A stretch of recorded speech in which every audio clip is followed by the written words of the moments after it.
నటి జత్వానీ కేసులో ముందస్తు బెయిల్ కోసం నిందితుడు కుక్కల విద్యాసాగర్ హైకోర్టులో దాఖలు చేసిన పిటిషన్ విచారణ రేపటికి వాయిదా పడింది. బెయిల్ మంజూరు చేయాలని హైకోర్టులో పిటిషన్ దాఖలు చేయడంతో జత్వానీ తరపున పిపి లక్ష్మీనారాయణ, న్యాయవాది నర్రా శ్రీనివాస్ వాదనలు వినిపించారు. నిందితుడికి బెయిల్ మంజూరు చేస్తే సాక్షులను ప్రభావితం చేస్తారని, కేసులో సీనియర్ ఐపీఎస్ అధికారుల పాత్ర ఉందని ధర్మాసనం దృష్టికి తీసుకెళ్లారు. బాధితురాలి తల్లి, తండ్రిని పోలీసులు టార్చర్కు గురిచేశారన్నారు. నిందితుడి తరపున న్యాయవాది నిరంజన్ రెడ్డి వాదనలు వినిపించారు. కుక్కల విద్యాసాగర్ 75 రోజులుగా జైలులో ఉన్నారని, వెంటనే బెయిల్ మంజూరు చేయాలని కోరారు. ఇరుపక్షాల వాదనలు విన్న ధర్మాసనం కేసు విచారణను రేపటికి వాయిదా వేసింది.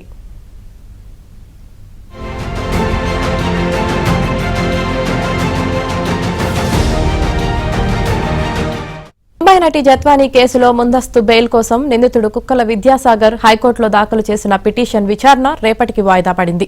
బెయిల్ మంజూరు చేయాలని హైకోర్టులో పిటిషన్ దాఖలు చేయడంతో జత్వానీ తరపున పిపి లక్ష్మీనారాయణ, న్యాయవాది నర్రా శ్రీనివాస్ వాదనలు వినిపించారు. నిందితుడికి బెయిల్ మంజూరు చేస్తే సాక్షులను ప్రభావితం చేస్తారని, కేసులో సీనియర్ ఐపీఎస్ అధికారుల పాత్ర ఉందని ధర్మాసనం దృష్టికి తీసుకెళ్లారు. బాధితురాలి తల్లి, తండ్రిని పోలీసులు టార్చర్కు గురిచేశారన్నారు. నిందితుడి తరపున న్యాయవాది నిరంజన్ రెడ్డి వాదనలు వినిపించారు. కుక్కల విద్యాసాగర్ 75 రోజులుగా జైలులో ఉన్నారని, వెంటనే బెయిల్ మంజూరు చేయాలని కోరారు. ఇరుపక్షాల వాదనలు విన్న ధర్మాసనం కేసు విచారణను రేపటికి వాయిదా వేసింది.